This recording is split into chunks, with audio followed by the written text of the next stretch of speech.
नमस्कार। एक बार फिर आप सबका स्वागत है कहानियों के सफरनामे में। तो चलिए सुनते हैं अक्टूबर जंक्शन अध्याय 5। 11 अक्टूबर 2010 सुबह 6 बजे 80 घाट बनारस। सुदीप और चित्रा को घाट पहुंचने में थोड़ी सी देर हो गई थी। इसकी वजह चित्रा नहीं थी, वह तो तुरंत ही तैयार हो गई थी, लेकिन सुदीप ने ही कुछ ज्यादा टाइम लगा दिया था तैयार होने में। खैर, होटल से निकलते हुए सुदीप ने रिसेप्शन पर कार के लिए कहा तो चित्रा बोली, पागल हो गए हो क्या? ऑटो से चलते हैं। दौड़ते भागते दोनों घाट पहुंचे। चित्रा ने पहले से ही एक नाव वाले को फिक्स कर रखा था। जैसे ही दोनों नाव में बैठे, एक बाबा आकर नाव में बैठ गए। हालांकि दोनों ने पूरी नाव बुक कर रखी थी, लेकिन बाबा ने हिलने का नाम ही नहीं लिया। नाव वाले ने बाबा को 2-4 बनारसी गालियां भी दे डाली, लेकिन सुदीप ने नाव वाले को इशारा किया कि बाबा को साथ में चलने दिया जाए। सर, आप जानते नहीं है बाबा को, यह आदमी हैंडपंप है, कितना अंदर है पता नहीं, कुछ उल्टा सीधा बोल देगा, पहले भी कई कस्टमर खराब कर चुका है। बाबा ने तुरंत जय भोलेनाथ बोलकर आसमान की ओर देखा। नाव वाला बाबा से अच्छा खासा गुस्सा था। वह दोबारा बोला, साहब, जितनी देर भांग पीता है बस उतनी देर होश में रहता है ये बाबा।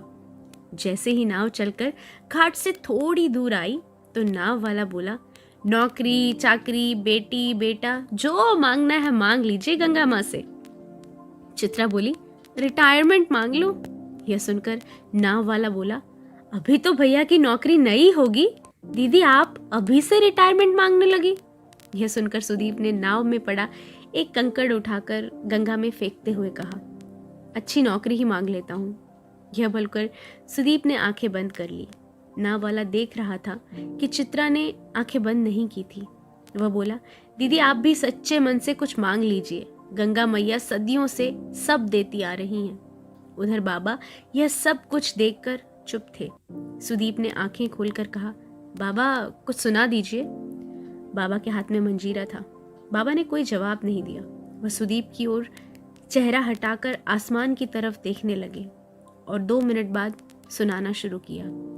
सब ठाठ पड़ा रह जावेगा जब लाद चलेगा बंजारा, ये धूम धड़ाका साथ लिए क्यों फिरता है जंगल जंगल, एक तिनका साथ न जावेगा, मौकूफ हुआ जब अन्न और जल, घर बार अटारी चौपारी, क्या खास तनसुख है मसलन, क्या चिलमन पर्दे फर्श नए, क्या लाल पतंग और रंग महल, सब ठाठ पड़ा रह जावेगा जब लाद चलेगा बंजारा। बाबा सुनाते हुए बिल्कुल ऐसे मग्न हो गए थे जैसे भोले बाबा से सीधा कांटेक्ट हो गया हो। बाबा सुनाने के बाद जब चुप हुए तब चित्रा ने पूछा, बाबा आप जो सुना रहे थे वो कबीर दास का है ना?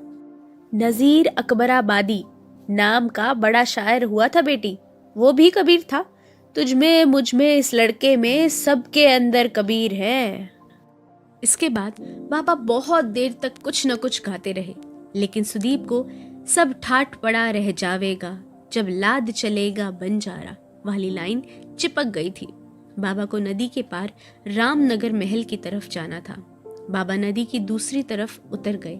बाबा जब नाव से उतरकर जा रहे थे तो सुदीप ने उनको वापस बुलाया। उसकी जेब में करीब 7,000 रुपए कैश था। उसने सब उठाकर बाबा के हाथ में रख दिया। बाबा ने मजीरा बजाया और सुदीप के कान के पास आकर धीरे से बोले, जय भोलेनाथ, परेशान मत हो, जितना लुटाएगा उतना ही आनंद आएगा, तू कबीर है कबीर। सुदीप ने और भी कुछ सवाल पूछना चाहा, लेकिन बाबा ने कोई जवाब नहीं दिया। बस नदी के पास से मुट्ठी भर रेत उठाकर हवा में छोड़ दी।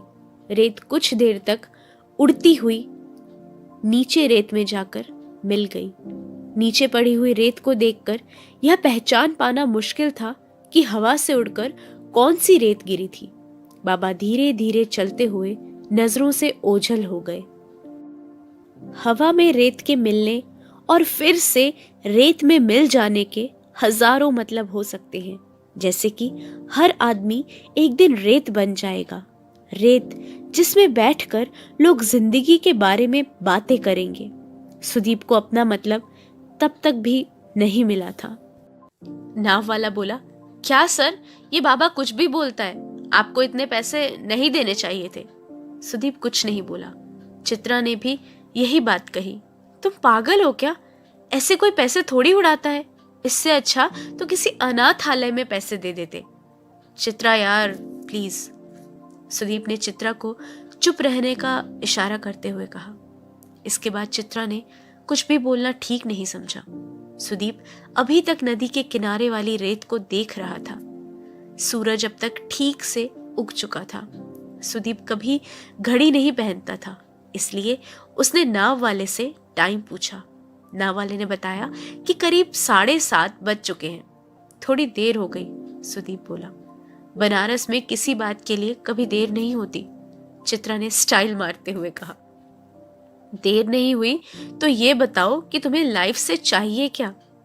छोड़ो यार, तुम भी कहाँ इतना बड़ा सवाल लेकर बैठ गए। नहीं बताना। अरे बताओ, बोला तो नहीं बताना। अरे ऐसे कैसे नहीं बताना, बताओ चलो। सुदीप के बार बार पूछने पर चित्रा ने आखिर बता ही दिया। मैं चाहती हूँ कि मुझे हर कोई पहचाने, मेरे अपने कमाए हुए खूब सारे पैसे हों, मेरी किताबें लाखों में बिके, हर जगह मुझे बोलने के लिए बुलाया जाए, न्यूज़पेपर में फोटो आए, न्यूज़ रूम में मुझे बुलाया जाए। इन शॉर्ट, चित्रा पाठक को कोई अवॉइड ना कर पाए। तो Chitra madam rich and famous page 3 celebrity बनना चाहती है? हाँ, ऐसा ही समझ लो। तो इसमें रोने की क्या बात है? मुझे लगता है कि ये सब कुछ नहीं हो पाएगा। मैं पिछले 3 साल से एक भी किताब पूरी नहीं कर पाई हूँ। जाओ बच्चा, वरदान देते हैं तुम्हें, तुम एक दिन हिंदुस्तान की सबसे बड़ी लेखिका बनोगी, बड़ी राइटर हो जाओगी तो भूल तो नहीं जाओगी ना? सुदीप ने कहा। वेल, बाद में मैं तुम्हें पहचानूंगी या नहीं, अभी से इसके बारे में कुछ फिक्स नहीं बोल सकती। चित्रा और सुदीप ठहाका मारकर हंस पड़े। नाव थोड़ी देर तक घाटों के पास से होते हुए वहीं लौट आई जहां से शुरू हुई थी। घाट आ चुका था। चलो कुल्हड़ वाली चाय पिलाओ, एक भी पैसा नहीं है जेब में। चित्रा ने 2 कुल्हड़ चाय ली और वहीं सुदीप के पड़ोस में बैठ गई। चित्रा अपनी कहानी का अंत ढूंढ चुकी थी और सुदीप अपनी कहानी की शुरुआत। चित्रा ने कुल्हड़ की चाय को खत्म करते हुए कहा, कुल्हड़ वाली चाय जल्दी खत्म हो जाती है। हाँ, छुट्टियां भी। तुम्हारा अपडेट तो मुझे अखबारों में मिलता रहेगा वैसे। हाँ पक्का, तुम भी अपनी किताब खत्म करना तो बताना। पक्का बताऊंगी। कब मुलाकात होगी अब? सुदीप ने पूछा। सुदीप ने यह सवाल क्यों पूछा होगा, इसकी एक ही वजह समझ में आती है। सुदीप अगर रात में चित्रा के सामने रोया ना होता तो शायद वह यह सवाल कभी ना पूछता। कुछ भी हो, अगर कोई लड़का किसी के सामने रो देता है तो वह सामने वाले के करीब अपने आप आ जाता है। साथ रोना, साथ हंसने से ज्यादा बड़ी बात है। चित्रा ने कहा, तुम्हारे पास टाइम होगा इतना? मैं तुम्हें कॉल कर सकता हूँ? नहीं, मत करना, चित्रा ने दूसरी कुल्हड़ वाली चाय लेते हुए कहा।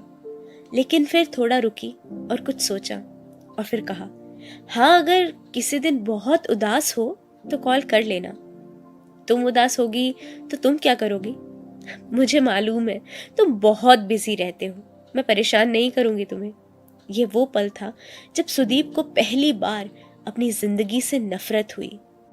क्यों था वो इतना बिजी? क्यों उसके पास किसी भी चीज के लिए बहुत कम टाइम था? क्यों उसको अपने 35 साल के होने की जल्दी थी? यह वो पल था जिसमें सुदीप को एक बड़ा फैसला लेना था। तुम्हारा जिस दिन रोने का मन करे उस दिन कॉल कर लेना, मैं आने की कोशिश करूंगा। देखो करोड़पति इंसान, एक कुल्हड़ वाली चाय का इतना एहसान मत मानो। वैसे भी मेरी लाइफ तो हैपनिंग होने वाली है। तुम्हारा कभी रोने का मन करे तो तुम कॉल कर लेना, ठीक है? यह घटिया सी तसल्ली कि जब भी तुम्हें अकेला लगे तो मैं हूं, शायद इस दुनिया की सबसे बड़ी तसल्ली है। दुनिया में इतना कुछ है करने को, फिर भी आदमी न जाने क्यों अकेला रह जाता है। प्यार की कहानियां इसलिए प्यार करने वालों के मरने के बाद भी जिंदा रहती हैं क्योंकि उनके अंत में उम्मीद हो न हो, लेकिन उनकी शुरुआत एक सुई की नोक जितनी उम्मीद से होती है। चलें? चित्रा और सुदीप ने एक साथ कहा। थोड़ी देर में दोनों ने साथ साथ सुना भी। सुदीप ने अपनी सबसे छोटी उंगली से चित्रा की सबसे छोटी उंगली को गले लगाया। दोनों उंगलियां मिलकर खुश हुई, थोड़ा सा रोई। चित्रा की उंगली ने सुदीप की उंगली से पूछा, अब कब मिलना होगा? सुदीप की उंगली ने कहा, पता नहीं। तन की धूल साफ करने के लिए दुनिया में कितना कुछ है, मन की धूल की दुनिया में कोई औकात ही नहीं। क्या हम ऐसा कर सकते हैं कि साल में कम से कम एक बार मिले? सुदीप ने पूछा। बहुत ही खराब आइडिया है, चित्रा ने कहा। 2 साल में एक बार? उससे भी ज्यादा खराब प्लान है।